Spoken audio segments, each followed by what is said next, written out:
Para explicar qué es esto de las emociones, siempre me gusta utilizar una metáfora que en su día me contaron y creo que es tremendamente gráfica y muy sencillita de entender. Verás, ¿tú sabes esto de que los seres humanos tenemos en nuestro cuerpo algo que se llama el sistema inmunológico? Es un sistema compuesto de varias células, tipos de células, cuya función es protegernos. Cuando en el entorno hay algún agente, un virus, una bacteria que nos puede causar daño, nuestro sistema inmunológico se pone en marcha para protegernos. Bien, a nivel metafórico decimos que los seres humanos tenemos dos sistemas inmunes, uno a nivel orgánico, a nivel físico, y otro a nivel psicológico. El sistema inmune a nivel físico es este del que acabamos de hablar y el sistema inmune a nivel psicológico son las emociones. Las emociones, igual que esas celulitas del sistema inmunológico físico, tienen su función de protección. Lo que promueven es generar determinados cambios, determinadas acciones dentro de nuestro organismo para protegernos de aquello que nos pueda causar daño. Con esto, ¿qué te quiero decir? Que las emociones son un sistema que tenemos a nivel interno que lo que nos permiten es promover una acción de autoprotección. Es decir, absolutamente todas nuestras emociones buscan ayudarnos a sobrevivir al entorno, adaptarnos a él y protegernos. Esto probablemente te des cuenta de que choca mucho con la educación que hemos recibido, porque normalmente se nos educa haciéndonos creer que hay emociones de las que nos tenemos que alejar, emociones que nos hacen sentir mal, que nos convierten quizás en algo más vulnerable, algo más inferior con respecto al resto. Pero lo cierto es que todas las emociones buscan protegernos. Nuestro sistema interno emocional, nuestro sistema de defensa psicológico tiene diferentes defensas, diferentes emociones que lo que buscan es ponerse en marcha en determinadas circunstancias, siempre, absolutamente siempre, con el fin de protegernos. Por eso, para aprender a gestionar una emoción, primero lo que tenemos que aprender es qué son las emociones y en concreto esa emoción, por qué surge y para qué surge. Me gustaría hacerte una pregunta. Si tuvieses que clasificar las emociones en dos grupos, ¿cómo lo harías? Seguramente se te haya pasado por la cabeza hacer una clasificación tipo buenas, malas, positivas, negativas, ¿verdad? Es normalmente lo que más nos encontramos los psicólogos en consulta. Pero déjame decirte que esto no es cierto. Tiene muchísimo sesgo. Verás, antes comentábamos que las emociones son un sistema de defensa natural, son un sistema de autoprotección que se pone en marcha cuando en el entorno detectamos ciertas cosas y nuestro sistema nos quiere proteger. Por lo tanto, algo que me quiere proteger de que me provoquen un daño, de que me alteren, de que me generen un desequilibrio, no podemos entender que sea algo negativo, que sea algo malo, sino todo lo contrario.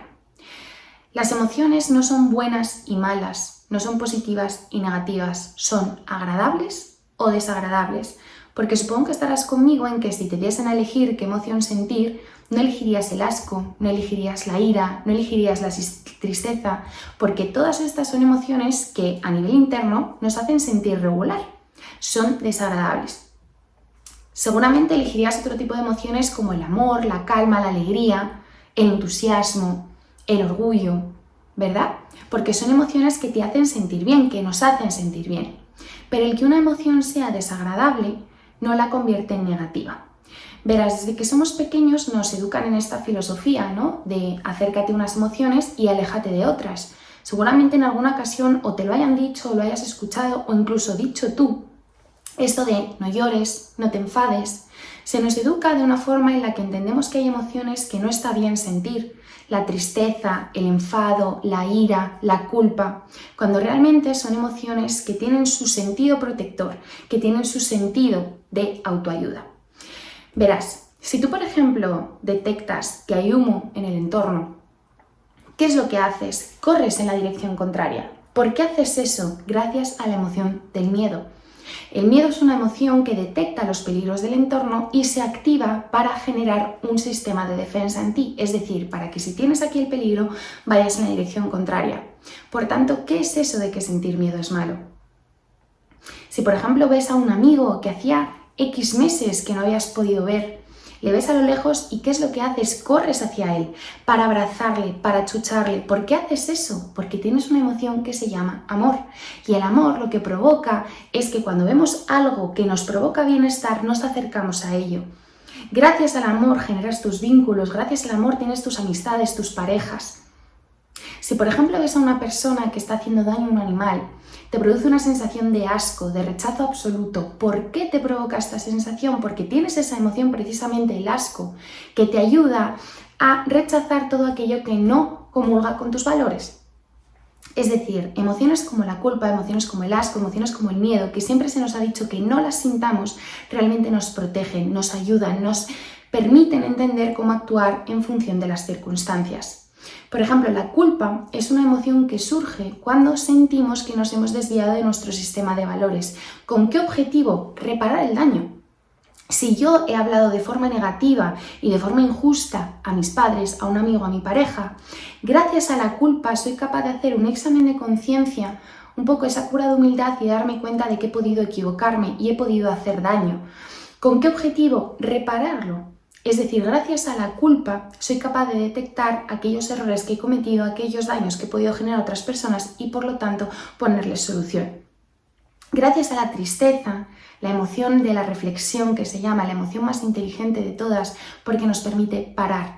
La emoción de la tristeza surge cuando nuestro sistema interno detecta que hemos perdido algo que queríamos, algo a lo que estábamos apegados. Pueden ser lugares, pueden ser personas, pueden ser objetos, pueden ser animales. ¿Con qué objetivo? Que paremos, que pensemos, que reintegremos la pérdida, que no lo demos por hecho y sigamos con nuestra vida, sino que le demos un poco un espacio para entender qué pasa, para buscar qué necesitamos para sentirnos mejor. La conclusión de todo esto es que podamos entender que aquellas emociones que siempre se nos dijo que no debíamos sentir porque nos hacía vulnerables, nos hacía incómodo frente a otras personas, nos hacía inferiores, realmente son emociones que buscan ayudarnos, buscan protegernos. Todas las emociones, sean más o menos agradables, siempre van a buscar ayudarnos, permitirnos adaptarnos al entorno y sobrevivir a él. Pero ¿y entonces qué pasa cuando una emoción se desborda, cuando una emoción aparece a priori cuando no toca? Verás, aunque las emociones están diseñadas para protegernos, para permitirnos entender el entorno, adaptarnos a él, hay veces que fallan. Como por ejemplo, cuando nos sentimos culpables y realmente no hemos hecho nada, cuando de pronto nos invade una sensación de tristeza muy profunda y aparentemente no ha habido nada que lo genere, cuando sentimos un miedo muy intenso y no hay ningún estímulo a priori que genere un riesgo real en este momento. Verás, aunque las emociones están diseñadas para protegernos, para ayudarnos, para permitir entender el entorno, hay momentos en los que pueden dispararse cuando no tocan.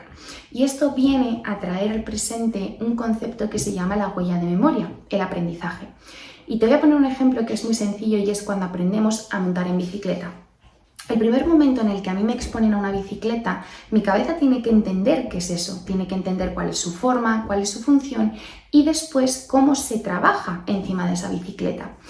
Ese primer día que yo me monto a esa bicicleta, mi cabeza va a aprender cómo funciona, cómo se hace el movimiento y probablemente aprenda también a base de caídas, de qué es lo que no debo hacer. Pero en el momento en el que yo me expongo a montar en bicicleta por primera vez, se genera una huella de memoria. Es decir, mi cabeza entiende que ante ese estímulo que es la bicicleta, debo actuar de esta manera. ¿Con qué objetivo? Con el objetivo de que el segundo, tercer, cuarto día que yo me vaya a enfrentar a montarme en bicicleta, mi cabeza ya sepa qué es una bicicleta y cómo enfrentarme a ella. Es decir, no debo volver a aprender a montar en bicicleta. Pues esto que ocurre cuando aprendemos a montar en bicicleta ocurre también con las circunstancias de nuestra vida.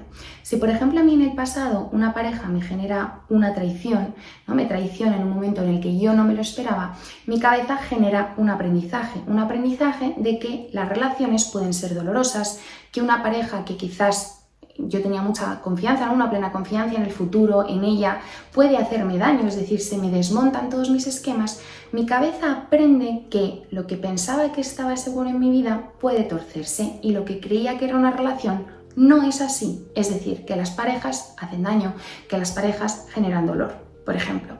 ¿Esto que generaría? Que en mi cerebro hay una huella de memoria y esa huella de memoria se activa en situaciones similares del futuro.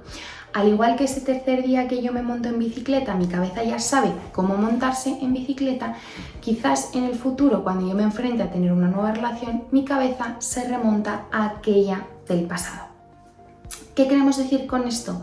Que aunque nuestras emociones están diseñadas para protegernos, para permitirnos entender el entorno y adaptarnos a él, muchas veces actúan de forma sobrepasada, de forma desajustada, porque el pasado se cuela en el presente y aquellas experiencias que yo viví entonces, mi cabeza las pone en marcha en el presente para intentar entender la relación. Por eso hay veces que en el presente sentimos cosas que creemos que no pertenecen a lo que estamos viviendo ahora, sino que son del pasado, como pueden ser miedos, inseguridades, patrones de conducta, formas de actuar, porque cada vez que nos enfrentamos a algo por primera vez se genera una huella de memoria, se queda grabado en nuestro cerebro y las siguientes veces que nos enfrentemos a situaciones similares, nuestra cabeza se irá al pasado para ver si hay algo del pasado que nos puede ayudar. Por eso, cada vez que nuestra cabeza confunde pasado con presente, hay riesgo de que la emoción que suscite no concuerde con lo que ha pasado.